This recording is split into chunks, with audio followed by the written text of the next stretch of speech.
right, good morning. Happy Wednesday. Getting closer to Friday. We are in day 2 of an exam review for next week's exam 2. That's going to happen for you Monday, which is November the 10th, 1:10 p.m. up in 2501. And exam 2 is over chapters 4 and 5. All right, so there'll be Lewis structures, VSEPR kind of stuff. There'll be molecular orbital jazz. We'll talk about valence bond, hybridization, stuff like that. Should be pretty chill. The format of the midterm is super similar to what the first exam was. There's 12 multiple choice questions, 4 short answer questions. You've got about 90 minutes to complete it, and should be pretty mellow. So when you come to lab on Monday at 1:10, exam prep 2 will be due. So just like the first midterm, there's an exam prep worksheet, which is essentially like 5 questions, question followed by the answer, show your work how to go from the question to the answer. That'll be due. You'll turn in the valence bond molecular orbital lab that we started on Monday. And then we will do a lab afterwards. It's called the Empirical Formula Lab. And it's a pretty cool lab. We're going to have flames and acids and vacuums and all kinds of stuff.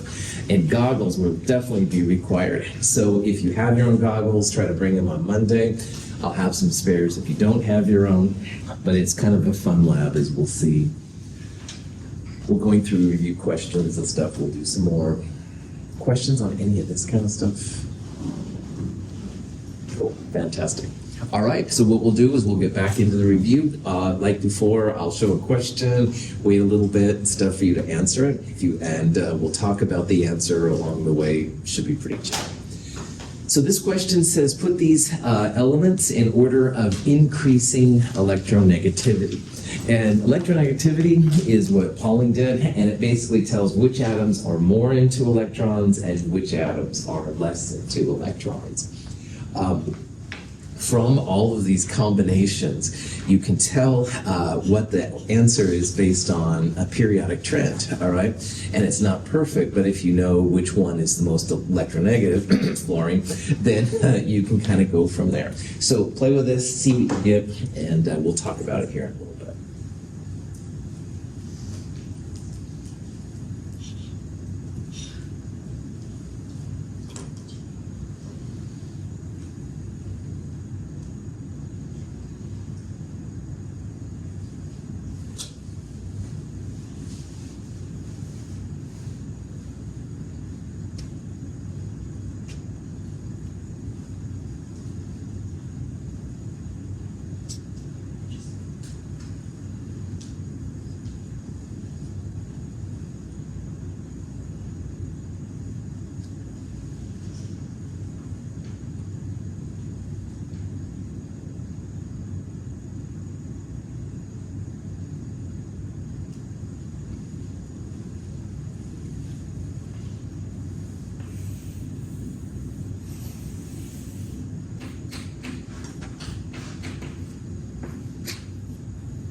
very cool. So electronegativity is one of these periodic trends. You can kind of use the periodic table to tell you how the orders get bigger. And when we looked at periodic trends in chapter 3, this is my cheesy periodic table rectangular thing. Hydrogen in the upper left, helium in the upper right, OG in the lower right, or that's under radon, it's a new element, and francium in the lower left. And basically, electronegativity increases as you go up and to the right. Fluorine is the most electronegative of all. The noble gases honestly aren't usually included in these because they haven't made compounds with some of them at all, or if they have, they're usually weird. But anyway, you can see that the first 4, which are basically the legit answers, have magnesium, phosphorus, nitrogen, and fluorine. Well, fluorine is the most electronegative, so that should be last, all right? And then what you want to do is just go up and to the right, and you can see here how magnesium is the first one, and then we have phosphorus and nitrogen. Now, you want to go straight over to phosphorus first, and then nitrogen. So up and to the right, with fluorine being the highest one. So in this one, phosphorus is a little less electronegative than nitrogen, and nitrogen is certainly less than fluorine. This last one is a word spelled out with elements. All right, there's lots of these cheesy things on the periodic table, and of course I had to include one. Ignore that, basically. Questions on up and to the right for electronegativity. When you draw a Lewis structure, the central atom should be the atom of lowest electronegativity. So that's why really fluorine will never be the central part of a Lewis structure, all right? Oxygen will only be Lewis, the center, if fluorine's in around it, or hydrogen. Hydrogens can't handle more than one bond. But that's kind of why these things are useful, so yeah. Now that we have the lab from Monday done, and we kind of have we have more examples about the NBC and phony stuff. Why are they separated like that? Does that have anything to do with electronegativity? The reason they feel is that, by the way, this doesn't have anything to do with electronegativity, but the reason they feel, Brian, is that the s and p orbitals begin to mix. So the reason we're only going up to neon is that when you get to 3s, then 3s starts to mix with 3p, and the molecular orbital diagrams become even more complicated. So 2s and 2p are mixing even though it doesn't look like it, and so that's why eventually then the pi's get higher and the sigmas get lower.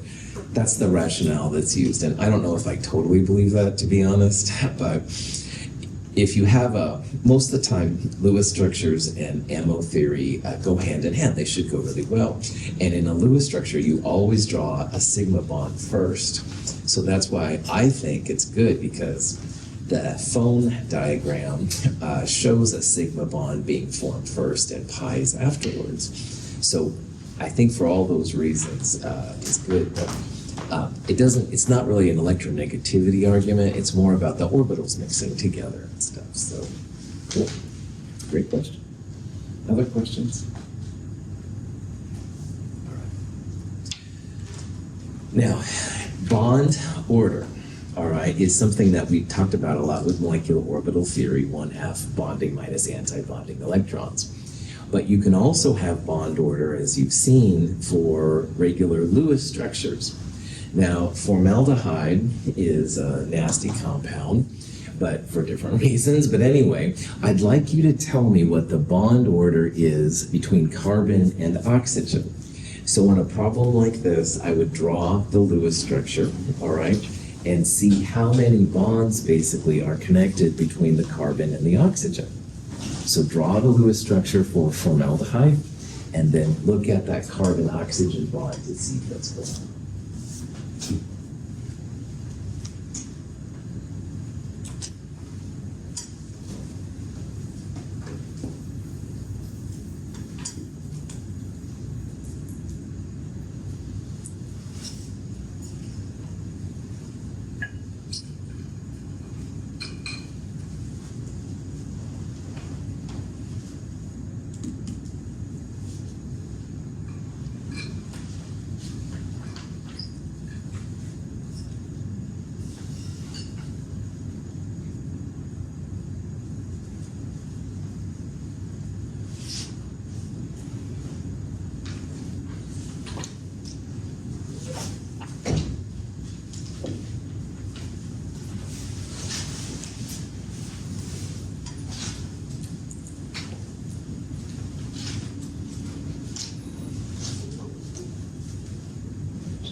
Cool. All right. So you've got a structure, CH2O, and you want to draw a Lewis structure for it. What will we start with as the central atom in this Lewis structure? Carbon, hydrogen, or oxygen? Carbon. Carbon, you bet, that's right. It's the first atom listed. That's a good indicator it's going to be central. Hydrogen is never the central atom, all right? And oxygen is second in electronegativity only to fluorine. So that means that oxygen won't usually be on the inside either. So for all of those reasons, let's put carbon in the middle. You can kind of put the other atoms around anywhere you want. And then the valence electrons, carbon is 4, hydrogen's 1, and there's 2 of them, and there's 6 from oxygen. So 4 plus 2 is 6, plus another 6 is 12. Divide that by 2, that means we have 6 pairs. We've got to connect the outer atoms to the inner atoms. So I've drawn 3 lines there. I've got 3 more pairs to go. We will start by putting the oxygen, giving it an octet. And if there's any left over, we'll put them on the inside atoms. So I've now run out of electrons. Step back for a moment and look at this structure. Is this okay as is? No, good. What's wrong with it? Carbon. Yeah. Carbon, oxygen, fluorine, nitrogen, they always have to have 4 pairs, all right? They can be a combination, but right now carbon is so electron deficient, it's not going to be a happy molecule. So what's going to happen is it's going to share one of the bonds with oxygen. And now oxygen still has 4 pairs. It has 2 lone pairs and 2 bonding pairs, so it still has its octet, even if it has to share with carbon. And carbon's happy because it's got 1, 2, 3, 4 pairs around it. So when you figure that out then, the carbon-oxygen bond order is 2, all right? A double bond would be bond order 2. If you have just the single bond right there, then you don't have enough electrons around carbon, so that's the thing. Now, carbon-hydrogen would be a bond order of 1, but the carbon-oxygen is 2. Questions? Fantastic. Now, as we started to see in the valence bond molecular orbital lab, if you have something that resonates, there's a slightly different definition of bond order. So in this molecule, we have what's called the formate ion, which is HCO2 minus 1. And it says, what's the bond order between carbon and oxygen? So like before, what I would do here is I would draw the Lewis structure, all right? But be on the lookout for resonance would be my one hint, okay? So see if you can figure out what this is. We'll talk about it here in a little bit.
one time we were at some relative's house and we were having an outside picnic, having a good time in the sun.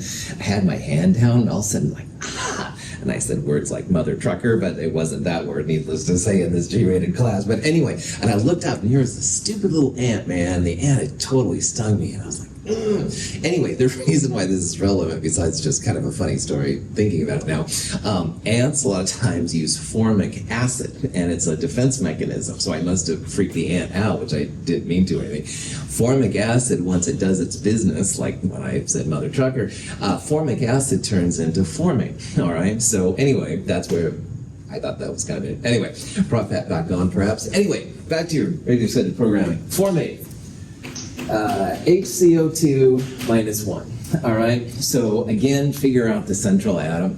Now, I threw this one up here because sometimes you see hydrogen listed first, all right? But again, hydrogen will never be the central atom, all right? There's another reason why hydrogen is here. A lot of times this is listed CO2H minus 1, but you will see formate listed this way, so just let me know.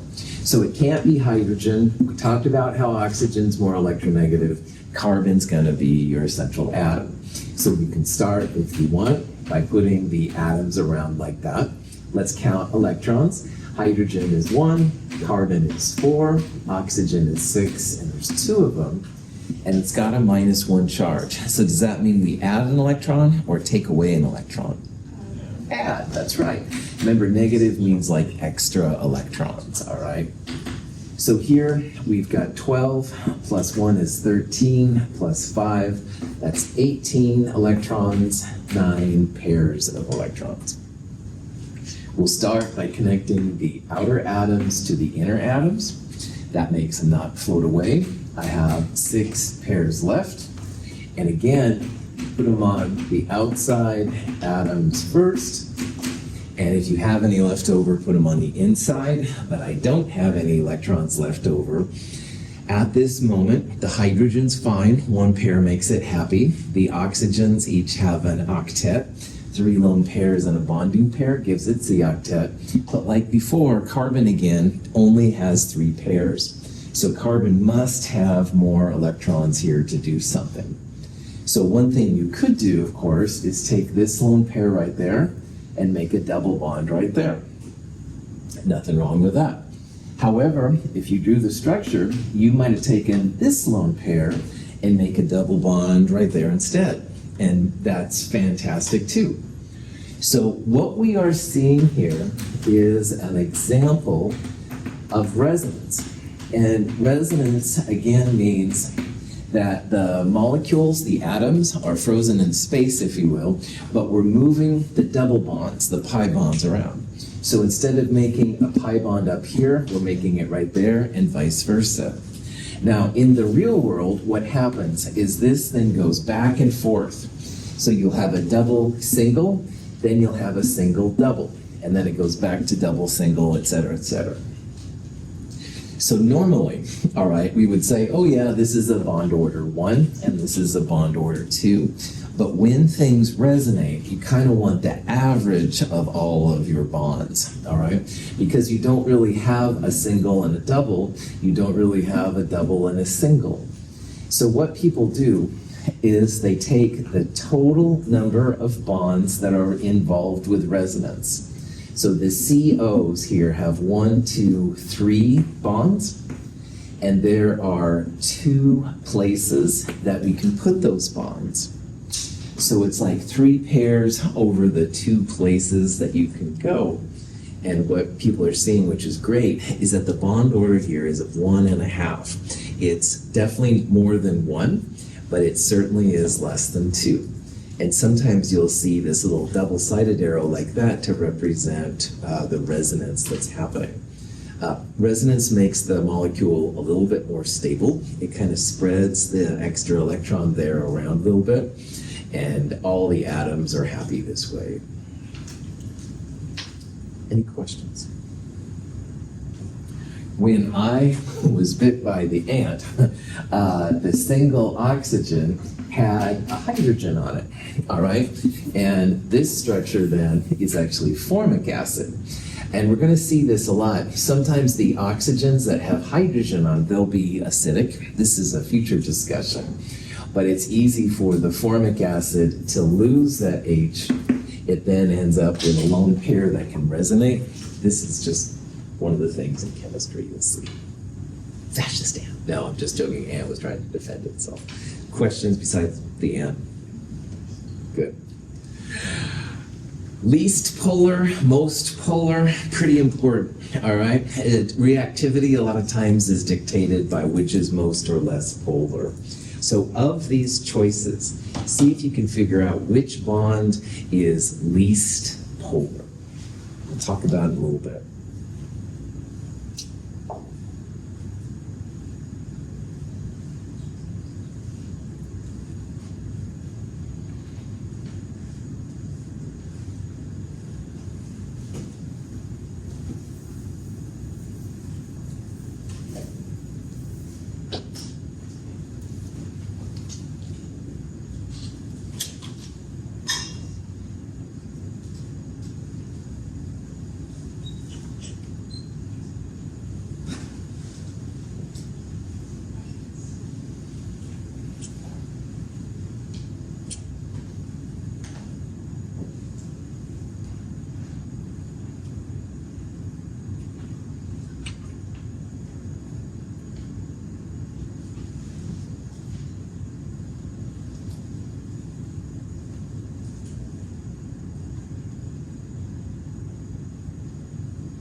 Fantastic.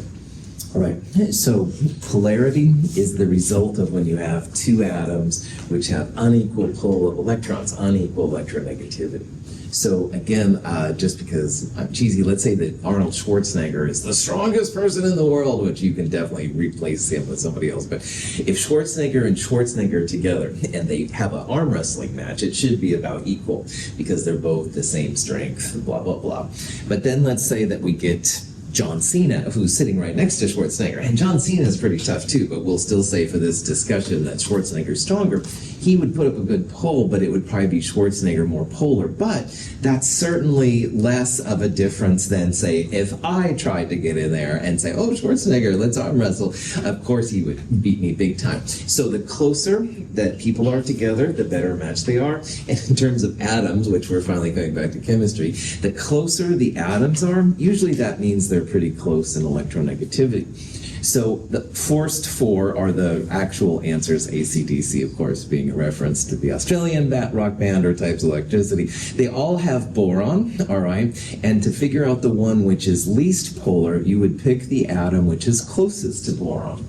So you can see that C, N, O, and F are all right there, but boron and carbon are right there. So I would say definitely that the boron-carbon one was the least polar, all right? Generally speaking, like we said, electronegativity increases up and to the right. So as you get farther away from the atom, you should have bigger differences in electronegativity.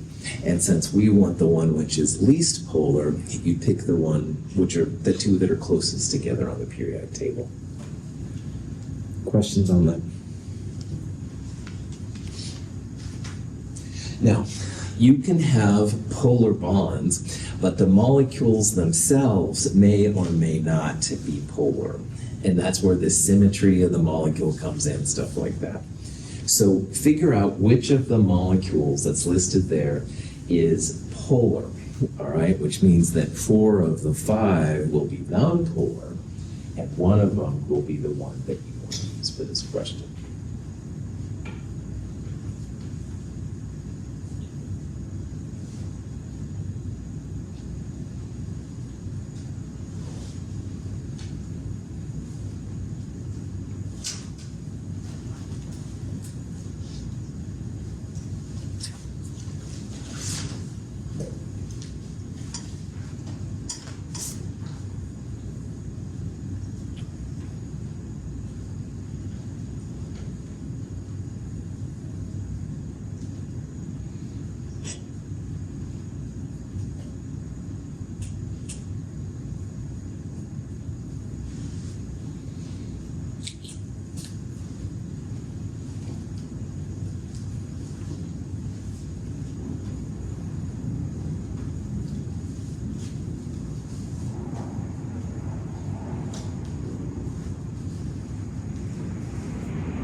Cool, well done.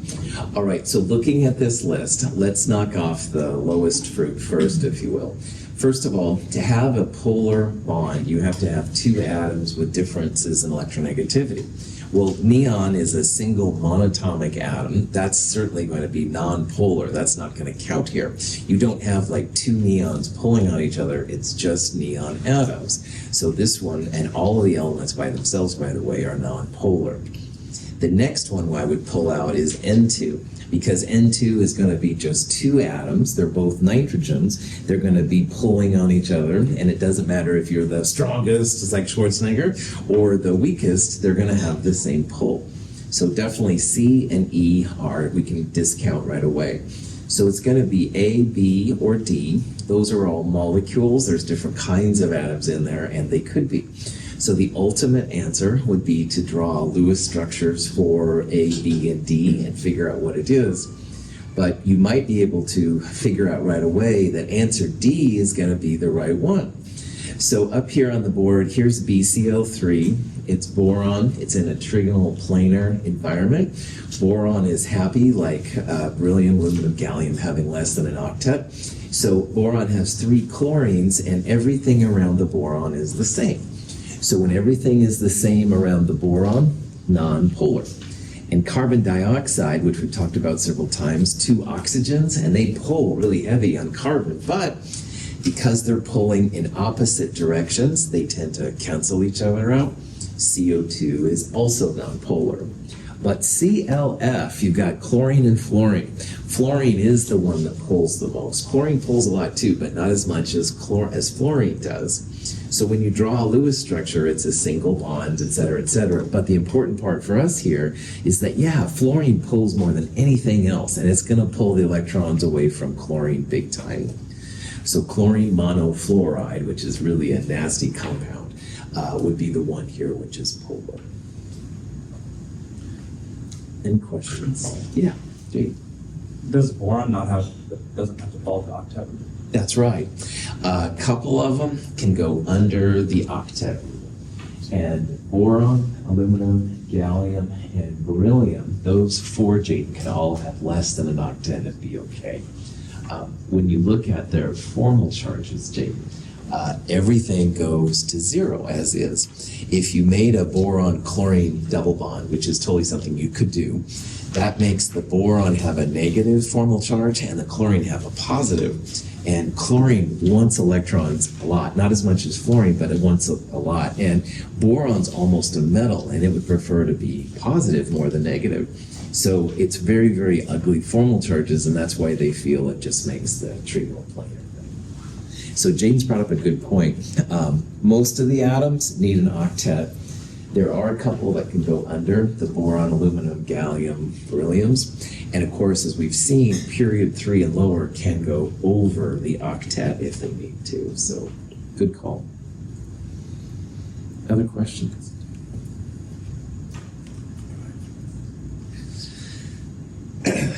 A dipole moment is just a fancy way of saying that something is polar. You can actually measure polarity, which is something that can be done at Portland State and stuff. They actually do this.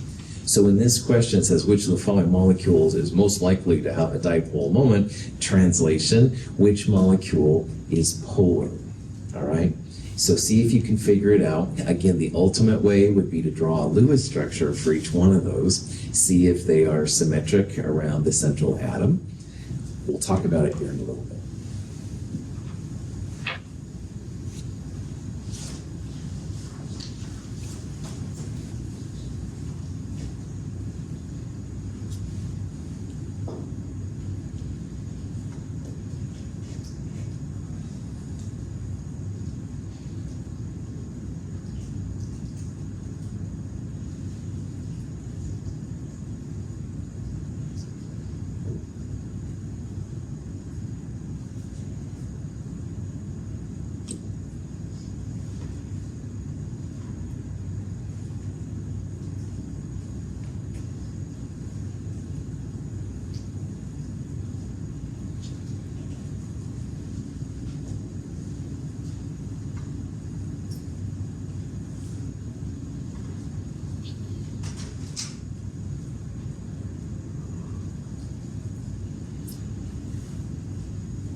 Okay. On iClicker, I'm getting a variety of answers, so this is a good question. So let's go through it. So first of all, when it says it has a dipole moment, that means that it's polar, all right? So in this problem, we want to find the answer which has a polar compound or polar element. Right away, we're going to discount answer E because the elements by themselves, including radon, are nonpolar, all right? Radon is radioactive and nasty, but it's not relevant for this question. Because they're individual atoms, there's nothing to pull on, so that one's going to be nonpolar. So the ultimate way to do these kind of problems, start drawing Lewis structures. So CH4, carbon in the middle, hydrogens around the outside. Carbon is group 4, so 4 valence. Hydrogen's 1, and there's 4 of them. So 4 plus 4, 8 valence electrons, or 4 pairs. Connect 1, 2, 3, 4, the outer atoms to the inner atoms. I'm out of electrons. Carbon has an octet, it's happy. Hydrogen has 1 bond, it's happy. This is the Lewis structure for CH4. Polar or nonpolar? Nonpolar, that's right. So this one is not the answer to this question. It would not have a dipole moment. You put it in a measurement thing to measure these things and it wouldn't come up with a reading, all right? So let's go to the next one. SF6, all right, no problem. Sulfur definitely in the middle. Fluorine is the most electronegative of all. Sulfur is group 6. Fluorine is group 7, so there's 7 valence and there's 6 of them. So 42 plus 6 would be 48 electrons or 24 pairs. So connect the outer atoms to the inner atoms. 1, 2, 3, 4, 5, 6. I've got 18 pairs left. Each fluorine needs an octet, which means 3 lone pairs. Oops. There we go. So there's 3 lone pairs and 1 bonding pair per fluorine. So 4 pairs times 6 fluorine, 6 times 4, 24 pairs. So sulfur is in an octahedral electron pair geometry. Is this molecule polar? No, non-polar. So striking out. Not going to be this one either. All right. So this one would not have a dipole moment. BEF2. Beryllium, certainly less polar than fluorine, or less electronegative, excuse me. I'll connect it with an outer atom, but let's count electrons before we start doing that. Beryllium is in group 2, so it has 2 valence. Fluorine is 7, and there's 2 of them. 14 plus 2, 16 electrons, 8 pairs. So 1, 2 to connect the fluorines to the outside. 3, 4, 5, 6, 7, 8. This is the structure initially. Jaden asked a really good question earlier with boron. Certain atoms can have under an octet, all right? So we could draw like double bonds to fluorine, but what happens is fluorine becomes positive with formal charges and the central atom becomes negative. And there's no way that beryllium, which is an alkaline earth metal arguably, is going to be negative when fluorine's around, because fluorine wants the electrons. So beryllium is in the middle of 2 fluorines. This would be linear electron pair geometry. Polar or nonpolar? Nonpolar. Not this one either. Let's keep going. Kind of has to be, of course, as you can probably realize, that NF3, that's the only one left. However, let's do it the right way. So nitrogen, group 5. Fluorine is 7, and there's 3 of them. So 21 plus 5, 26 electrons, 13 pairs. Put the fluorines on the outside, connect them like that. That's 3 of the pairs. 1, 2, 3, 4, 5, 6, 7, 8, 9. I now have 9 lone pairs, 10, 11, 12 pairs with the bonding. There's 1 more left over. Bam! Nitrogen gets it. So the lone pair on nitrogen disrupts the symmetry of the molecule. So of all of these structures then, NF3 is the one that would have a measurable dipole moment. It's polar, okay? So that's why these things are kind of important to draw the Lewis structures out. It feels like some of these other ones should certainly be polar, but again, if everything is the same around the central atom, then you won't have anything happen. So. Any questions on this? All right. This is a problem which is kind of the same thing. This is an example of the BCl4 minus ion. So after I was just telling Jade now in two different problems how some of these can go under the octet, I want to remind everybody that boron, beryllium, aluminum, etc., they sometimes can have an octet. It kind of depends on what's around it. So what I'd like you to do is describe the hybridization or the hybrid orbital set, same thing, around the boron in BCl4 minus. And again, what I would do here is I would draw Lewis dot structure, all right? And the electron pair geometry will tell you which of those would be the best answer. So do that. We'll talk about it here in a little bit.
Good. All right. So, like before, let's draw a Lewis structure. Lewis structures. Anyway, so same thing, count up valence electrons, find the central atom, blah, blah, blah. Boron will be the central atom. Chlorine's very electronegative, so no problems. Boron is in group 3, chlorine is in group 7, and there's 4 of them. And like before, in this case, we'll add an electron because it's a negative ion, that means extra electrons. So 7 times 4, 28, plus 4, 32 valence electrons, 16 pairs of electrons. Boron will go in the middle of the 4 chlorines. We'll connect the boron inner atoms to the outer chlorine atoms. That's 4 pairs. I've got 12 left. Chlorines like to have octets, so we'll give them 3 lone pairs. So each chlorine has 1, 2, 3, 4 pairs around it. 4 pairs times 4 chlorines, that's the 16 pairs. So notice that in this case now, boron does have an octet. It's got its 4 pairs around it. So that's why I say that those can have less than an octet, but they can also sometimes, like this one, have an octet. Just depends like what's around it. So this would be tetrahedral and all that kind of jazz. I should draw the little -1, I guess, when you're good at starting. Questions on how I got that? Okay, now, electron pair geometry is super cool for you as a scientist because it will tell you lots of things. First of all, it'll help you find molecular geometry, but more important, it will allow you to find the bond angles. So tetrahedrals are almost always about 109 or so. The other thing now, the new player, is that we can use one of these terms to describe the hybrid orbital set on the central atom. So in valence bond theory, It's the inner atom, here boron, which is hybridized. So instead of boron having 1s2, 2s2, 2p1 atomic configurations, the central boron is hybridized, i.e. mixed. And when you have 4 clouds around it, electron pair geometry, 4 clouds means that you're going to have sp3 hybridization. So if you see a question on hybrid orbital set or hybridization, same thing. Every time you have tetrahedral, it's going to be sp3, all right? Likewise, linear systems will be sp, trigonal planar will be sp2, the octahedrals are sp3d2, trigonal bipyramids are sp3d, all right? The outer atoms, like chlorine here, they just use their atomic orbitals.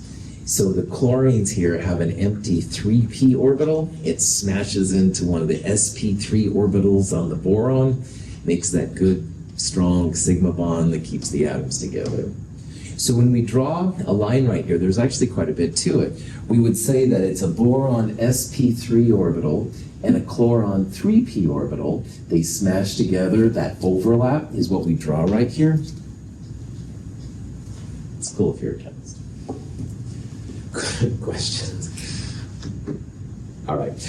This is a pretty good place to stop. I don't have that much time left, so I'll stop right here. We'll do more review on Friday. Thank you for being here. Have a great